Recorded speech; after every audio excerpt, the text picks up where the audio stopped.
All right. yayQuery. Paul, are you playing the music or no? Okay, so clap. Yeah, I'm playing the music. Okay, so clap. Okay, so clap. Okay, so... Oh, let's try it one more time. Okay, so... Great. Good enough. All There right. you go.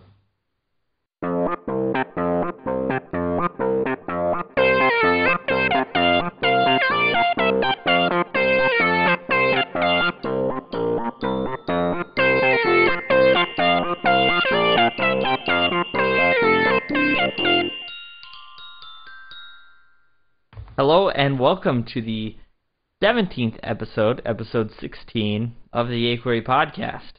We would like to thank our sponsors for allowing us to come back. That's tinycdn.com and devotee.com.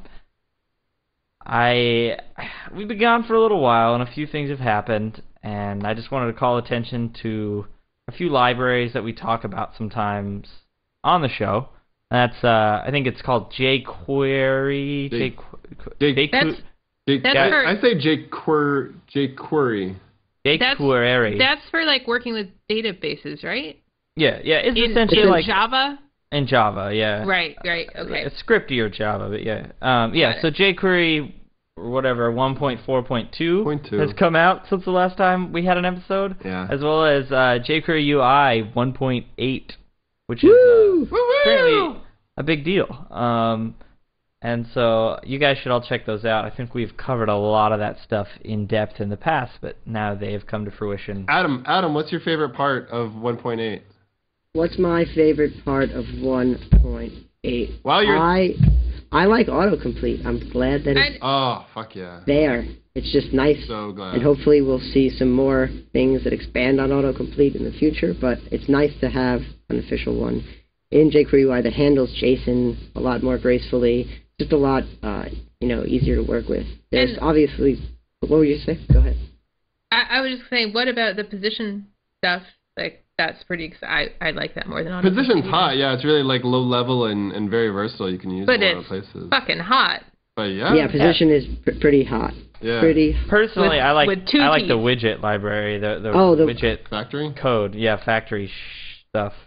Oh, speaking of the widget factory. My favorite part, though, is of UI is the theme roller got some work done, but there's something coming. I don't think I even told you guys about this. Did you just do this again, where you just like withheld something from us to tell us right now? There's some real hot shit on the way to theme roller. Maybe text shadow, maybe hue, saturation, and lightness manipulation. Maybe the themes are going to be a lot more sexy soon. Whoa. Might happen. Whoa. Yeah, it's good. Crazy good. Would that mean that we'd be able to make themes that look like the amazing Aristo theme? That made... Honestly, I went through like several pairs of underwear just that day. Yeah, exactly. Like, Aristo is fucking hot shit, and now we're basically gonna be able to pull off themes like that using the sliders and theme roller. I mean, it's pretty trivial to just code a theme and hack it from a CSS perspective, but it's nice to have a GUI too. Yeah. Very nice for designers, especially. It was really gooey, no doubt about it. Gross. Thank you. So speaking of GUI and speaking of the opposite of hot shit, this is more like steaming pile of shit. Jonathan Neal, he writes all of our amazing songs for yayQuery, but he's like a JavaScript developer too, and he put together iecss.com, which I know is actually useful, but mostly I just find the WTF factor of it pretty amazing. What he did is he went through and I was just gonna say he went through and looked at all the like default styles for elements in IE from 6 up into 9, I think. Yeah, exactly. And thus far, there has not been anyone who has found the default style sheet for IE, but John uncovered it somehow. And what's really awesome about this is to think like there's stuff where they change the color, the default color of like table borders or something like that. And it just blows my mind to think that somebody somewhere opened a ticket about that, and somebody somewhere thought that that was more important than like anything else in the world. Canvas support. Right. So, like I said, this is a useful thing, but also just hilarity if you're a front-end developer and find stuff like this funny. Anyway, so check it out, right. yayCSS.com. Do you guys have any faves? Any favies? Well, Our I'm trying. Our favorite WTF from this? I mean, I'm trying to find the stuff, like, seriously, between IE6 and IE7. Zoom! They changed the border color of TDs. Why, Weird. Why was that worth somebody's time? And, like, all the other things that there were wrong were not worth somebody's time. I wonder, did they actually have Zoom on this? Like they created this whole has layout mess, and then they ended up using the exact same hack that we always use. I like the Unicode BIDI. Yeah. It actually means the Unicode bidirectional property, but I like to imagine it as being something that involves those little cigarette things BIDI. that you smoke when you're like, I don't know, 16 or whatever. Well, and then like for IE7, the default style for caption, the default padding for caption is 1px 300 ZZZ.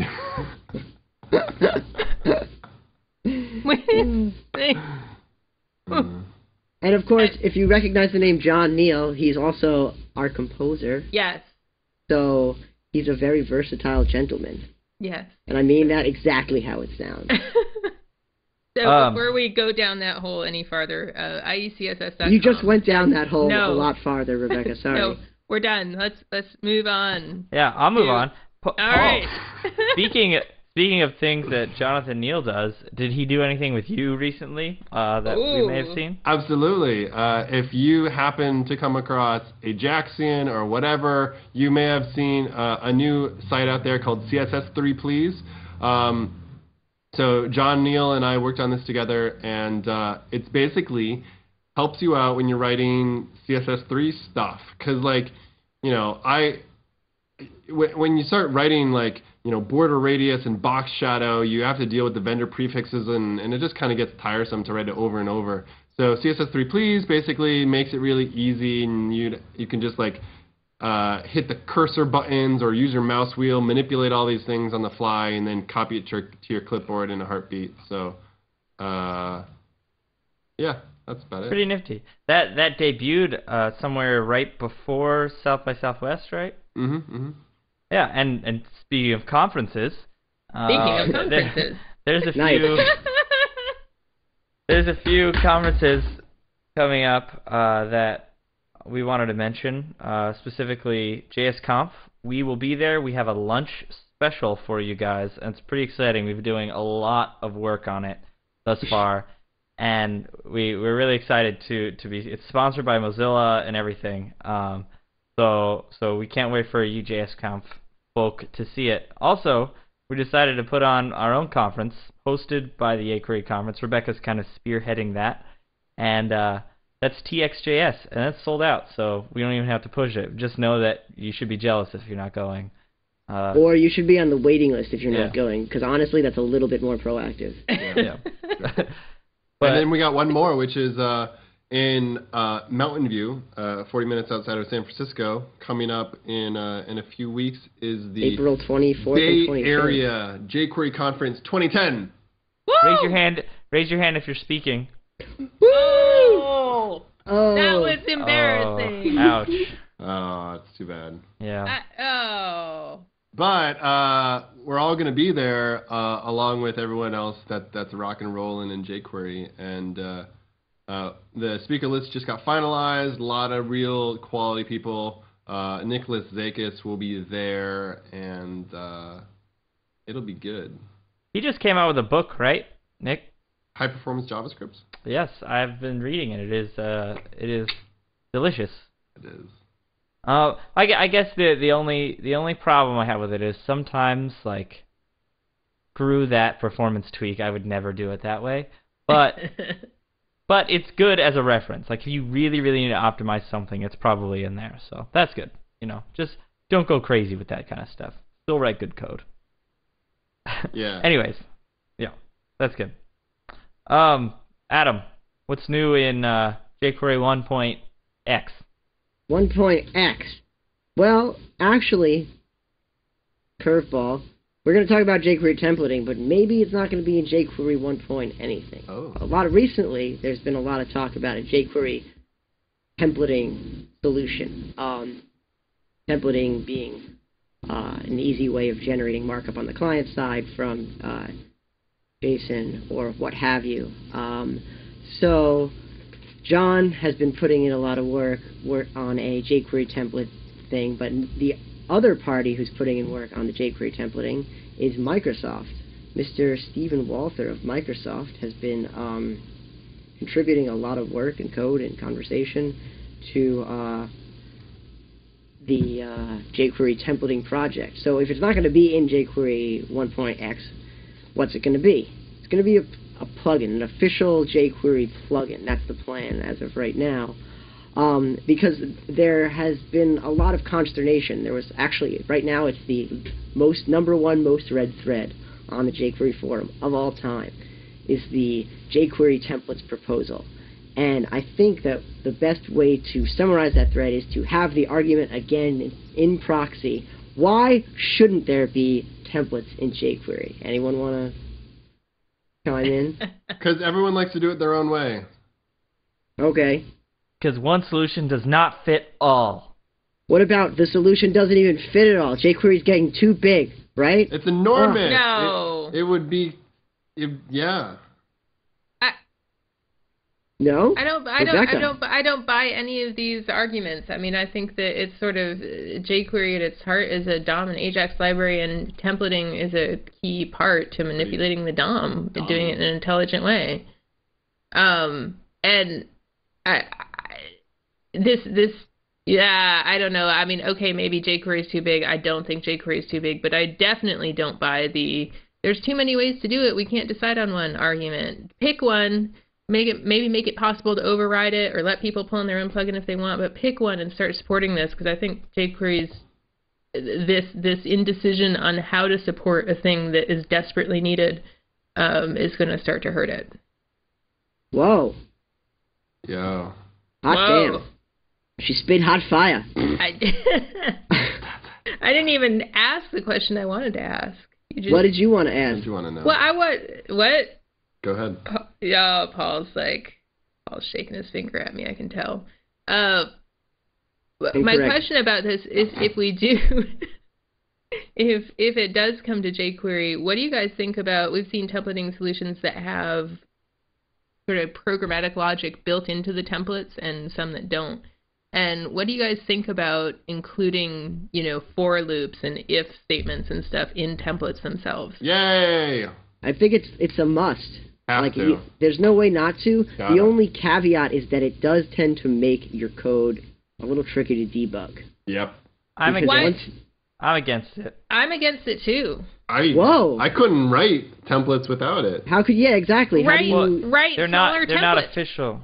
Yeah, they're not official you're not writing for loops. You might write like a print list, but then whatever it's called. It's stupid to create a new construct for a loop when we already are writing JavaScript. Well, sure, it can be for, perhaps that's it, but the point is that you can't define functions and run them. You can't put functionality that should be in your other code parts into your template. Well, I guess all we really need is loops and conditionals. Yeah, and I don't even want to see that. I think that really? Have smaller templates and do that looping and conditioning in your JavaScript. But it can be pretty awkward. You're gonna have a template and then you're gonna break it apart and then insert all the LIs into it based on a loop. I mean, come on. You need loops and you need conditionals, but yeah, I mean, I don't think find a template language without that. But you can do a lot with template inheritance. So if you're only talking about the most specific parts of your template and you're defining them that way, then your templates kind of bubble back up, and so you're defining like just the data parts, and everything else is kind of inherited, and it's beautiful. It's the way Django and stuff does it. So, just saying. JS. JS. Yeah. So are we going to see this? Is this what's going to be the outcome here? Adam, look into your crystal ball. One sec, I'm looking into my crystal ball.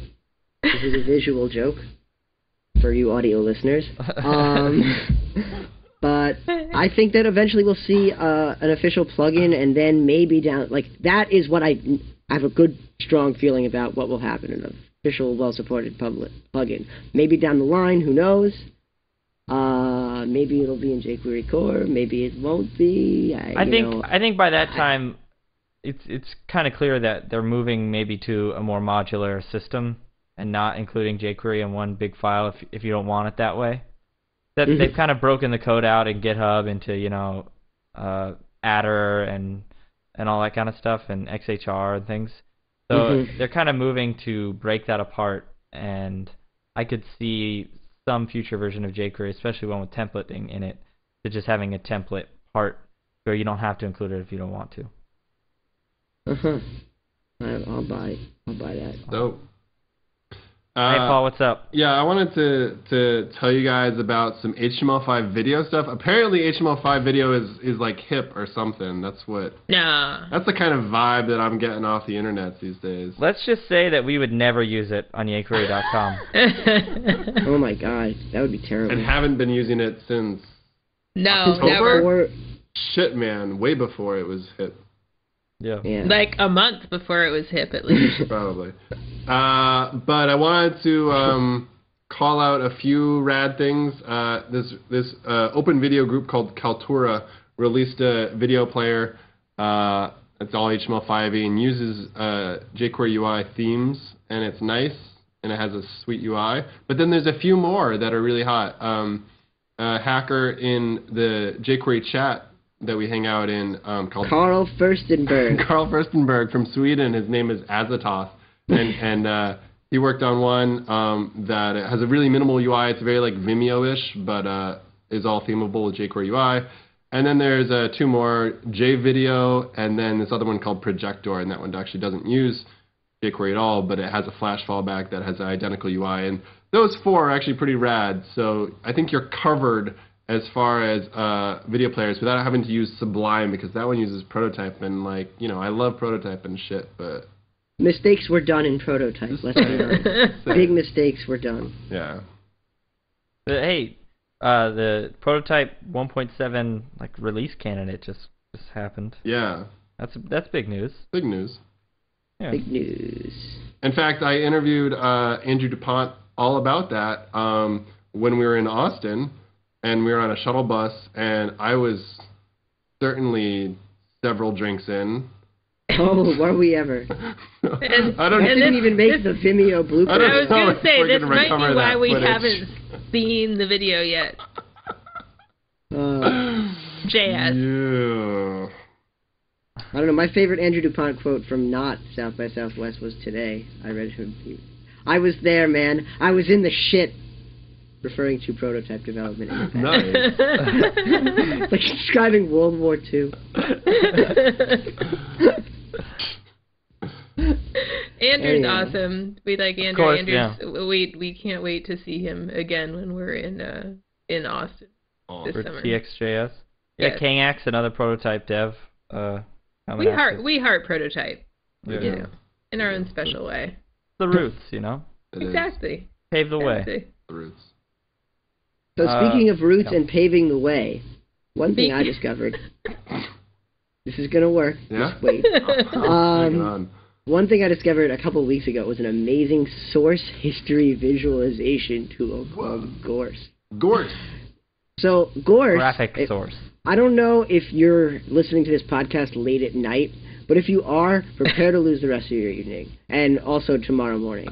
Because once you go check out Gource and pull it in and start visualizing the entire history of of any project's commits, as like a amazing chart of magical glowing points and floaty people, you're gonna flip out. The first time I did it, I think I stayed up till 5:45 in the morning just watching the entire history of Perl. So with no further delay, we are going to present you with the Gource Oh shit.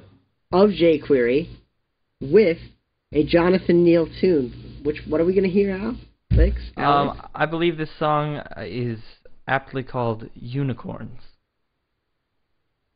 All right.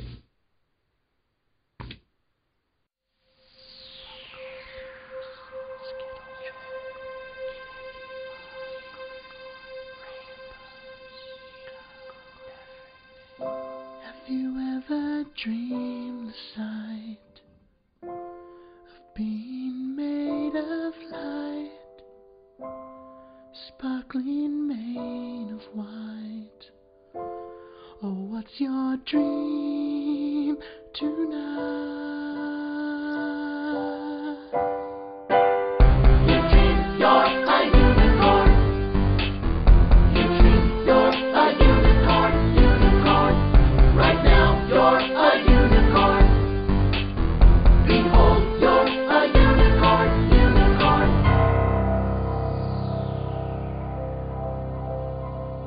Soft and noble hair, flying through the air, your tale of lion's pride, and you can take a ride, and all at once you float by a beard of billy goat, your prancing cloven hooves, and you're making rainbows move. You're a unicorn! You're a unicorn. Unicorn? You dream you're a unicorn, unicorn. Right now you're a unicorn. Yeah! Behold, you're a unicorn, unicorn. Unicorn. You dream you're a unicorn. And you'll never get old. You dream you're a unicorn, unicorn. Right now you're a unicorn. And your heart is gold. Behold, you're a unicorn, unicorn. And you'll walk along the moon, making geeks and maidens swoon. Awesome, mighty, ultra speed, beast of love will always need. You've got magic in your stare. You're like purple mint can wear. You are splendid, bursting, bubbling, sparkles, happy, and you're loving, loving, loving, loving, loving, loving, loving, loving, loving, loving, loving, and you're loving, loving, loving, loving. And what will you say to me? Come with me. Come with me on my rainbow ride.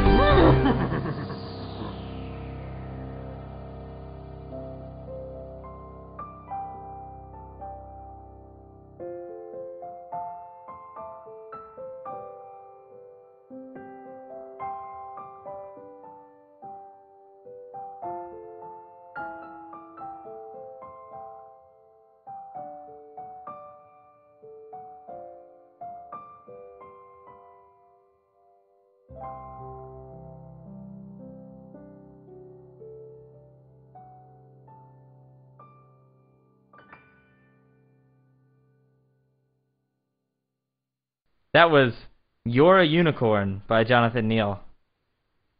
Guys, this is kind of big news for me. I found that someone put the full documentation of jQuery 1.4 into chim format. Chim. Chimney. Format. Or CHM, or shit, what does it stand for? It's Don't like they call it Microsoft chum? Help, isn't it? I know, but it has a really like there's an actual real. Client help management. Google race. Whoa! Compiled HTML help. Wow. Compiled So- what? Help Microsoft management. compiled HTML help. Yeah. Wow. But I mean, CHM is used for all of Windows' documentation, but hey, it's good, and it's offline documentation for all your offline documentation needs. So, badow. Booyah. Badow. Also, things that go badow in the night is JS Plum. Plum Which is the It's the... So what? It's the... It's a... It's the plugin of the week, and it's really, really great. It's the plugin of the week. Yeah. No? Yeah. That's Okay. good. All right. And so the plugin of the week, JS Plum, and basically if you've ever touched Yahoo Pipes and you know how you move around the things and the piping all kind of like all these Bezier curves and the connections, and it's really rad. So this is that on Crack. It uses Canvas. You get Xcanvas for IE support. It has like gradient support. It does all this rad shit. So check the demos out and plumb some of your boxes together like you never have before. Honestly, don't even find an actual practical purpose. Just put it in and explain it afterwards. Yes. Yeah. Rebecca. Yes. Speaking of putting it in and afterwards, What? Putting it in afterwards, you're going to talk about a dependency management system, right? Rebecca, talk about dependency management? Really? Preposterous! You guys are so mean to me. No, that sounded pathetic. They're not mean to me. They're very nice. Okay, so modular, M-O-D-U-L-R. It's the new cool thing, as you all know, to leave random vowels out. So they By left new, out, she means 7 years. old, but I'm just thinking of modernizer and, yeah. So everybody's doing Flicker. it. Modular's doing it too. So it's modular, but without the A. So that's the vowel that you need to leave out. Yeah. So modular is this common JS. It adheres to the common JS spec for how to load modules, which is a whole topic unto itself, but it's kind of neat how common JS specifies that you load modules and specify how to pass code around between modules. But it's a dependency management and build tool. It's written in Ruby, but you run it from the command line on your JavaScript file, and it will take the JavaScript file and traverse through the dependencies and build you a single file that has everything you need in it. If you are interested in building and dependency management and you're in an environment where you're okay with the command line, check out Modular. It will have the link on the show notes. Yeah. That's for Ruby only, but it kind of follows the... Go ahead. It's written in Ruby, but it's just a command line tool, and so you could actually use it, if I'm understanding correctly, you could use it in whatever. Yeah. But so it doesn't require that your other code be in Ruby. Yeah, absolutely. Sorry, I misspoke. Yeah. Okay. Well, I'm not going to talk about that anymore. I'm going to talk about that's a one-time use transition. Wait, Alex, are you about to talk about code organization? No. Okay. Yes. I'm not the only one. All right. So I forgot to smile or acknowledge that joke in any way. Oh my god. Jokes are hard, guys. Jokes are hard. So Ryan Florence, a dear friend of other people, not us. I'm sure he's a cool guy, but he's just... You can meet him at the JQCon. Yeah. The blog post that we're talking about, he is going to give a talk on this blog post at SFJQCon, or the Bay Area JQCon, I think it's been renamed, aptly. Mm-hmm. And it's about using MooTools object-oriented classes with jQuery. So he just takes just the parts you need from MooTools to the class system, and then uses classes with jQuery, because jQuery doesn't really approach that whatsoever. And I just want to say, before we potentially get into some sort of argument or something, but I think it's cool, and it's not that different than like someone loading Base 2 or Lowpro or John Resig's Simple Inheritance. It's not very much code. It's not like you're loading all of MooTools into some... Yeah, it's just almost the essential stuff in MooTools to build the classes, and trust me, you're wasting space elsewhere, probably worse. So I think it's awesome. If you like the way MooTools does classes, which a lot of people are balls crazy for that, then you should use it, and I think it's nifty, and I can't wait to see the talk. Thank you, Ryan Florence. And soon you will know him. Maybe. So I was watching the Food Network this weekend. I wasn't watching the Food Network this weekend. But there's a show called Throwdown. Throwdown! Throwdown! And right now, that's what me and Paul are going to have. Oh, about shit.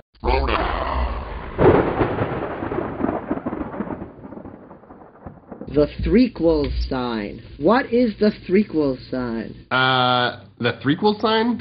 So often the question is asked, what is that you put in my code?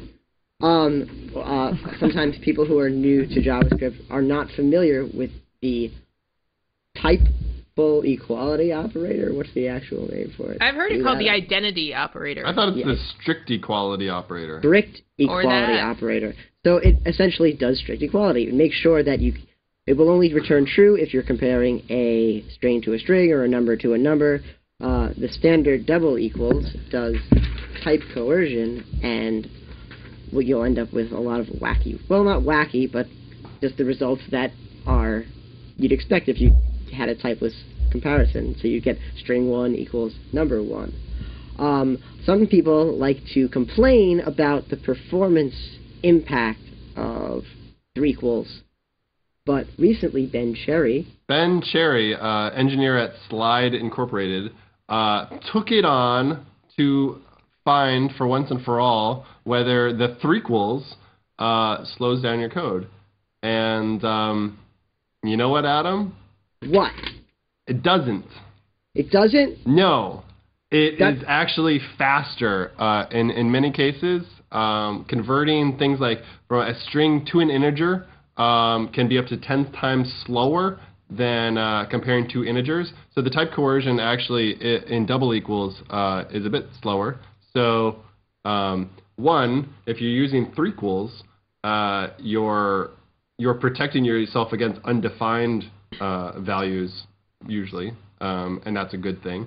But then also it is a touch faster. So you mean that people are wrong when they berate people for being like, and why are you wasting your time doing a 3-sign equal thing there? That's a waste of time. Yeah. It's a waste of bytes, guys. A waste of bytes. Whatever. Don't type spacebar once. God, Jesus. Dick. Go for the whole trinity there. Holy Ghost. That was that the throwdown? I realized that by volunteering to throw down, I had to protect a bogus position, which was clearly wrong. So basically, Paul wins the rib contest. As a reward for winning, I will introduce to you our next highlight, which is Plupload. Right? Plupload? Mm-hmm. It's not Plupload. Oh, it is Plupload. It is. Shut up. Didn't it's like Plupload.com, and Plupload.com can use Gears or Silverlight or Flash. It can use all these shims, and it helps you do uploading multiple files. And basically, uploading multiple files in an Ajaxy way has been a challenge for people for a long time, and we've been using things like Uploadify or other scripts, and Plupload, Fancy Upload, Swift Upload, yeah. Ajax form. And Plupload is like an Uber solution, and it has a lot of good bits to it, and I guess that's about it, really. It just only sounds like poop a little bit. Poop load. Poop load. Maybe. Just a little. What's that word? Like something that sounds like what it's. Onomatopoeia? The word is what it. No. That's very wrong. Absolutely not. Bam! That's wrong. The word sounds like. All right, Adam. Anyways. I think it's time we bring back our favorite segment. It's the They're hidden enhancements. What? The little tiny things you never thought you'd see. Oh. What's the hidden enhancement? So, basically, did you know that you can pretty much wrap jQuery around an object, kind of, sort of? Like any object. Any object! This mouse? No, not a mouse, an actual only JavaScript object. So, if you want to take an arbitrary JavaScript object and use, say, bind and trigger events on it, I've never personally wanted to do that, but you can. Yep. Ben Nadel had a blog post about it today. I hesitate to use the word today because I don't know when today will be, but he uncovered a vague bug related to it. So it is the essence of hit enhancement. It's not documented. There's things that kind of sort of break about it, but it's kind of nifty. One thing that you can't do, and I know, Rebecca, you once did some experimentation with this, is you can't actually bind to object methods. You can't use jQuery to bind and basically do like AOP around actual methods in the object. But it would be so cool. If pretty fucking sweet, but it's also pretty fucking not actually right now. So. And then the other thing that I have had a use case for is using the data method on custom objects. One time I wanted some information that I was going to pass into an AJAX request. So I actually grabbed the XHR object and used the data method and then stored something on it and then it pulled that out later on. So you can use the data method for any arbitrary whatever. Yeah, the data method takes, kind of anything and then hashes it to something unique. So we were talking about threequels, but I prefer hashing both objects, and if they have the same data, then they're equal. And if they don't have the same data, then they're not. Well, talk about expensive. That was far-fetched. That's a bad idea. It's hard to even tell if that was a joke or not. I was kidding. I'm sorry. Yeah, sure you are. It's late in the episode. It is. Yeah. And on It's that so late in the episode that... hilarious note, what were you going to say, Adam? I'm saying it's so late in the episode that it's time for Rebecca to... Say goodbye! Yes! I had my own transition talking about just how hilarious Alex's joke or whatever that was. But that's all right. I'll we'll see you go guys with later. yours. Whatever. But pick whichever transition you preferred and just listen to that one. And I think we're out of here. I'm out. So thank you again to TinyCDN and Devotee, our sponsors, and thank you all for coming back after our long absence. We still love you, and we hope you still love us. So happy jQuerying.